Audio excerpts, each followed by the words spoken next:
ക്രൂരനായ ഭർത്താവിനോട് വീട്ടിലെ അടുക്കള തൻ്റെ ഭാര്യയെക്കുറിച്ച് സംസാരിച്ചപ്പോൾ, ഈ വീടിൻ്റെ നാഥൻ ഞാനാണെന്ന അഹങ്കാരത്തിൽ നിങ്ങൾ കഴിക്കുന്ന ഓരോ ഉരുള ഭക്ഷണത്തിലും അവളൊഴുക്കിയ കണ്ണുനീരിൻ്റെ ഉപ്പുകൂടിയുണ്ട്.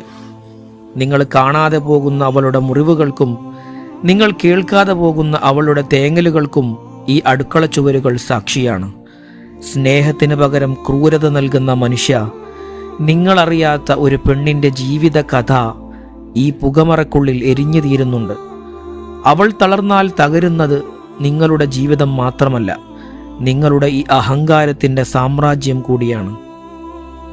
ഞാൻ ഈ വീടിൻ്റെ ഹൃദയമാണ്.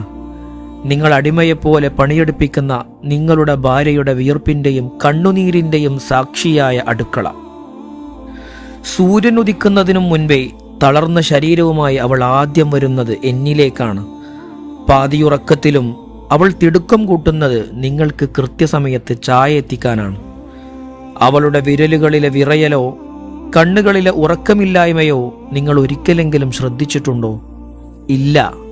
കാരണം നിങ്ങൾക്ക് വേണ്ടത് കൃത്യസമയത്തെ രുചിയുള്ള ഭക്ഷണം മാത്രമാണ്. ഉള്ളിയരിയുന്ന നേരത്ത് അവളുടെ കണ്ണുകളിൽ നിന്ന് വെള്ളം വരുന്നത് ഉള്ളിയുടെ എരിവ് കൊണ്ടാണെന്ന് കരുതി നിങ്ങൾ പരിഹസിക്കാറില്ലേ? എന്നാൽ നിങ്ങൾ ഓരോ ദിവസവും അവളുടെ മനസ്സിലേൽപ്പിക്കുന്ന ആഴത്തിലുള്ള മുറിവുകളുടെ നീറ്റലാണ് ആ കണ്ണുനീരെന്ന് തിരിച്ചറിയാനുള്ള മനസ്സ് നിങ്ങൾക്കില്ലാതെ പോയി. തിരക്കുപിടിച്ച പ്രഭാതങ്ങളിൽ എല്ലാവരും വിളമ്പിക്കഴിഞ്ഞ് ബാക്കി വന്ന തണുത്ത ഭക്ഷണത്തിന് മുന്നിൽ ആരും കാണാതെ അവൾ ഒഴുക്കി തീർക്കുന്ന സങ്കടങ്ങളുടെ കഥ എനിക്ക് മാത്രമറിയാം. സ്വന്തം വിശപ്പിനെ പടിക്ക് പുറത്താക്കി നിങ്ങളെ പോറ്റുന്ന അവൾക്ക് തിരിച്ചു നൽകുന്നത് ഒരു വാക്കിൻ്റെ സ്നേഹമല്ല, മറിച്ച് നിങ്ങളുടെ അധികാരത്തിൻ്റെ കയ്പാണ്. ഈ അടുക്കളയിലെ ചൂട് നിങ്ങളുടെ ദേഷ്യത്തെക്കാൾ കഠിനമാണ്. തിളക്കുന്ന കറികളിൽ നിന്നും ഉയരുന്ന ആവി അവളുടെ മുഖത്തെ തെളിച്ചം കവർന്നെടുക്കുമ്പോഴും ഉപ്പും മുളകും കുറഞ്ഞുപോയാൽ നിങ്ങൾ നടത്തുന്ന അധിക്ഷേപങ്ങളെ അവൾ ഭയക്കുന്നു. പാത്രങ്ങൾ കഴുകുന്ന ശബ്ദവും മിക്സിയുടെ ഇരമ്പലുകളും നിങ്ങൾക്കൊരു സംഗീതമായിരിക്കാം, പക്ഷേ അത് അവളുടെ ജീവിതത്തിലെ ഏകാന്തതയുടെയും ഭയത്തിൻ്റെയും താളമാണ്.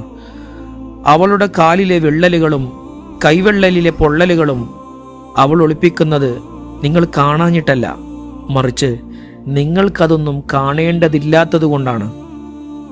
വലിയ സ്വപ്നങ്ങളുണ്ടായിരുന്ന ഒരു പെൺകുട്ടി അവളിൽ ഉണ്ടായിരുന്നു. പാട്ടുപാടാനും ചിത്രം വരക്കാനും ആഗ്രഹിച്ചവൾ. എന്നാൽ നിങ്ങളുടെ ക്രൂരമായ മൗനവും അധികാരവും അവളെ ഈ 4 ചുവരുകൾക്കുള്ളിൽ തളച്ചിട്ടു. മഞ്ഞളിൻ്റെയും മല്ലിയുടെയും മണമുള്ള അവളുടെ മക്കനത്തുമ്പിൽ അവൾ തുടച്ചു നീക്കുന്നത് അവളുടെ ജീവിതം തന്നെയാണ്. വിരുന്നുകാർ വരുമ്പോൾ ഭക്ഷണത്തിൻ്റെ രുചിയെ പുകഴ്ത്തുന്ന നിങ്ങൾ അതുണ്ടാക്കാൻ അവൾ സഹിച്ച വേദനയെ ഒരിക്കൽ പോലും ഓർത്തിട്ടില്ല. അവൾ നിങ്ങളുടെ കണ്ണിൽ ഈ അടുക്കളയിലെ വെറുമൊരു ഉപകരണം മാത്രമാണ്. രാത്രിയിൽ എല്ലാവരും സുഖമായി ഉറങ്ങുമ്പോഴും നാളത്തെ നിങ്ങളുടെ ആവശ്യങ്ങൾക്കായി എന്നെ ഒരുക്കി നിർത്തുന്ന തിരക്കിലായിരിക്കും അവൾ.